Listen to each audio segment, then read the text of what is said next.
E aí galera, tudo bem com vocês? Vamos aí para mais uma edição do 6x1 Responde, que é aquele quadro onde vocês fazem perguntas, eu as respondo no vídeo, você vem aqui nos comentários e faz uma outra pergunta para que eu responda na semana que vem, e assim a gente vai se retroalimentando até o fim dos tempos. Então desde o início eu peço para você deixar o like no vídeo, se inscrever no canal caso ainda não seja inscrito, e usar os comentários para opinar sobre cada um dos temas que vamos abordar e para fazer o seu questionamento para a próxima edição. Começo com a pergunta do Rafael Mafra. Muito se fala no Cruzeiro voltar a ser um time que joga para frente, e de fato dá muita saudade. Mas vamos supor que conseguiremos ir longe na Copa do Brasil e no ano que vem estaremos na primeira divisão. Dá para jogar de forma intensa contra times com elencos muito mais qualificados ou teríamos que ter uma estratégia mais conservadora para esses casos? Rafael, obrigado pela pergunta. Eu acho que todo técnico tem que ter formas diferentes de jogar, planos táticos mesmo. Ele tem que ter uma postura mais defensiva para enfrentar times mais fortes, ele tem que ter também uma postura mais agressiva para às vezes o adversário estar com um homem a menos,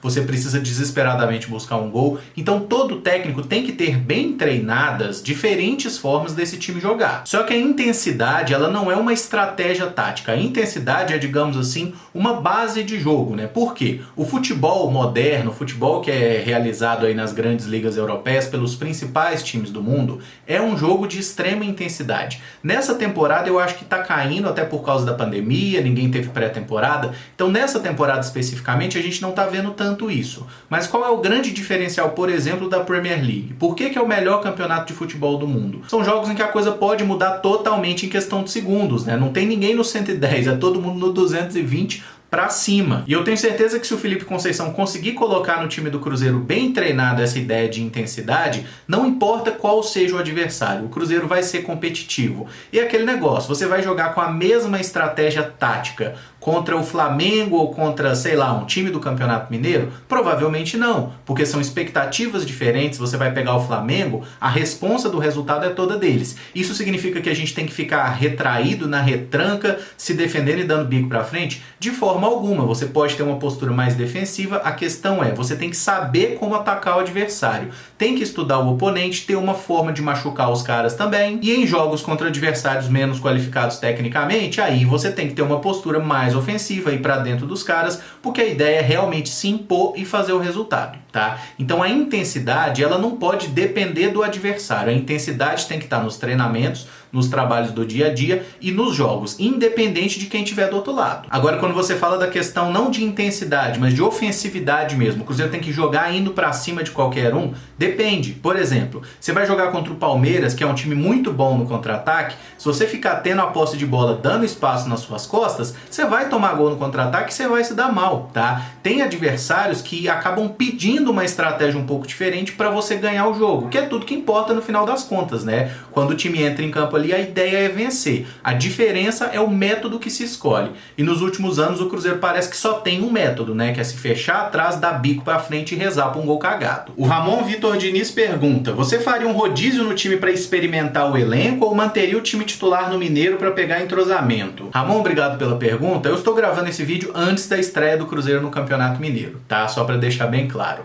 Eu gosto da ideia de você ter dois times, tá? Eu não sou muito adepto da coisa que a maioria dos analistas de futebol fala. Ah, mas quando o técnico vai poupar, ele não pode poupar o time todo, ele só tem que tirar quem tiver mais desgastado. Eu acho que, por exemplo, para um campeonato mineiro, você pode muito bem ter dois times mais ou menos bem treinados, um, por exemplo, para jogar as partidas de fim de semana e outro para jogar na quarta-feira. Porque dessa forma você consegue dar minuto de jogo para todo o elenco e quem estiver entrando em campo não vai estar com desgaste físico de jogo anterior. Os atletas vão estar sempre ali no 100% da sua forma. Só que nesse primeiro momento, nesse começo de campeonato agora, sempre que o Cruzeiro tiver assim, por exemplo, essa semana, joga no sábado e só joga na quarta-feira. São 4 dias entre um jogo e outro. É tempo suficiente para os jogadores se recuperarem e entrarem em campo. Então, como a gente precisa montar um time, nesse primeiro momento eu acho que o Cruzeiro deve manter uma base titular e só tirar quem realmente for necessário. Mas como o campeonato vai caminhando e tem jogo toda quarta e domingo, então eu acho que em alguns momentos é sim importante o Cruzeiro poupar. Por exemplo, vai ter um clássico contra o Atlético no fim de semana, joga com o time reserva na quarta-feira. Até porque o time B do Cruzeiro, os reservas, são capazes de ganhar de quase todos os times do Campeonato Mineiro. E eu não falo isso para superestimar os reservas do Cruzeiro, nem para subestimar os adversários. É uma questão de investimento. Jogadores que são titulares em time do Campeonato Mineiro, eles provavelmente adorariam ser reservas do time do Cruzeiro, tirando obviamente Atlético e América, que estão na Série A e hoje com uma situação financeira até melhor que a do Cruzeiro. Mas no final das contas, eu acho que a gente pode, em alguns momentos, sim, trocar o time inteiro. Eu não vejo o menor problema nisso. Ainda mais sendo um campeonato mineiro em que a gente precisa ver jogadores ganhando experiência, tendo aí o seu início como profissional, né? Tem muita gente do Cruzeiro aí que subiu da base e praticamente não jogou, porque a gente desperdiçou o Mineiro do ano passado, não ganhou, não classificou para a semifinal e não botou os jogadores jovens em campo. Então acho que dá para aliar as duas premissas da sua pergunta, tá? Nesse primeiro momento eu tentaria montar um time titular e com a sequência da temporada, o desgaste que naturalmente vai aparecendo e a necessidade de treinar, né? Porque time que só joga acaba não treinando, então eu iria rodando o elenco durante o Campeonato Mineiro. Malu Games pergunta: gostaria de saber sua opinião se o ataque do Cruzeiro com Ayrton, Bruno José e Potker de centroavante pode dar certo. Malu, obrigado pela pergunta. Sem dúvidas pode dar certo, só que eu não acho que é uma tendência a ser utilizado nesse momento, porque a gente tem vários jogadores para essa função de atacante, né? O centroavante ali, o Sobis é o titular, tem o Thiago, tem o Moreno, tem o Zé Eduardo que está com essa questão aí cardíaca, mas tem bastante gente para ocupar essa vaga. E, em princípio, o William Potker vai jogar pelo lado. Agora, dependendo do adversário, numa situação que a gente precisa de contra-ataque, o Potker é um jogador de muita arrancada e de muita força física. Então, se você bota ele como atacante, né, o atacante central, ele fica resguardado no momento defensivo, ele não precisa voltar para acompanhar o lateral adversário e você pode tentar, num lançamento longo, numa esticada rápida para ele, explorar o melhor que esse atleta tem, né, que é essa potência física para arrancar e tentar chegar na frente do zagueiro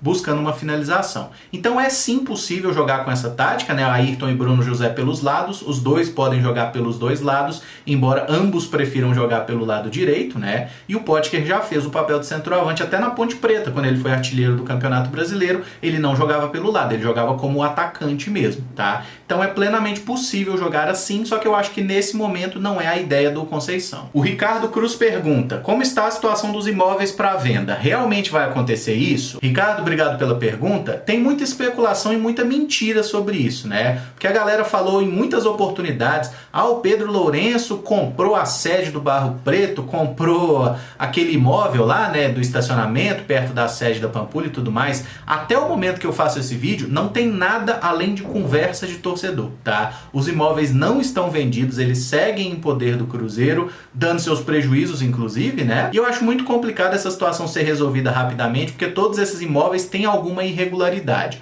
Ou eles estão vinculados a alguma ação judicial, né, alguma questão de penhora, ou eles estão com impostos atrasados, que foi uma coisa revelada na época do Conselho Gestor, né, que o Cruzeiro basicamente estava com imposto atrasado de todos os imóveis que tem, tá? Então, assim, é muito difícil resolver essa situação dos imóveis rapidamente. Seria uma grana importante entrando para o Cruzeiro, né, em propriedades que hoje não estão rendendo nada para o clube. Um estacionamento do lado da sede campestre, lá da sede da Pampulha, não faz grande diferença, ainda mais no momento de pandemia, né? E eu não tô nem aí para conselheiro que quer ter lugar de parar o carro, né? Pelo amor de Deus, o Cruzeiro quase acabando aí, os caras estão preocupados com isso. E com relação à sede lá do Barro Preto, ela foi até desocupada, né? O Cruzeiro mudou para aquela instalação lá dentro do Boulevard Shopping. Então é um prédio que não está sendo utilizado. Se fosse possível vender, fazer essa grana, seria bom. Mas acho que não vai acontecer e eu não entendo muito de direito, tá? No final das contas. Mas acho que se você vende um imóvel desse, provavelmente poderia dar ruim, inclusive, né? Porque poderia ser considerado alguma espécie de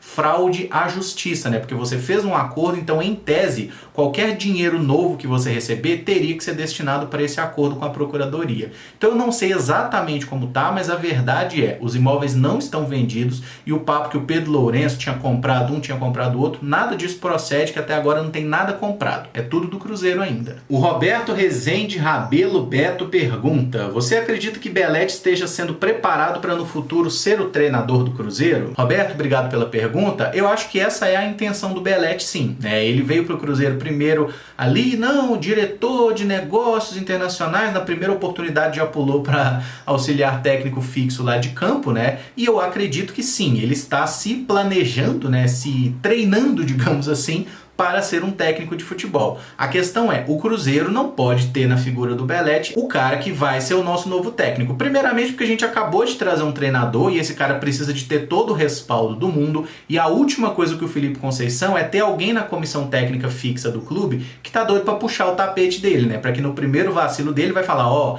eu tô aí à disposição e não sei o que. Eu espero que o Belletti não seja esse cara, não tô afirmando nada, tá? Mas isso não pode acontecer. Se o Belletti veio para ser auxiliar, ele tem que ser auxiliar. Não pode acontecer o que houve ano passado com o Micali, que veio para ser o treinador do Sub-20, aí quando mandaram o técnico do principal embora e não efetivaram ele, ele ficou puto e foi embora, né? Porque aparentemente alguém prometeu para ele que ele seria o técnico do Sub-20, mas tendo uma oportunidade, seria o técnico do time principal. Isso não pode acontecer com o Belletti, ele tem que ter na cabeça que ele é um auxiliar. Se o Belletti for inteligente, coisa que eu acho que ele vai aprender muito durante essa passagem do Felipe Conceição, tá? Para que um dia possa ser o treinador. Agora, um cara que nunca foi técnico de futebol, a gente botar ele para treinar o Cruzeiro nessa crise agora, eu sou totalmente contra. Se eu sou contra isso, o Alex, que foi um nome especulado, né, que tá começando agora na carreira de treinador, eu acho que o cara tem que treinar time menor, ele primeiro tem que virar técnico, para depois ele pegar um time grande, como o caso do Cruzeiro, ainda mais com a crise que a gente vive. Não é momento de estagiário, não é momento de experiência, e eu não me lembro de nenhum caso de um profissional que nunca tenha sido treinador de futebol, que entrou num time grande e deu certo. E para quem falar do Guardiola,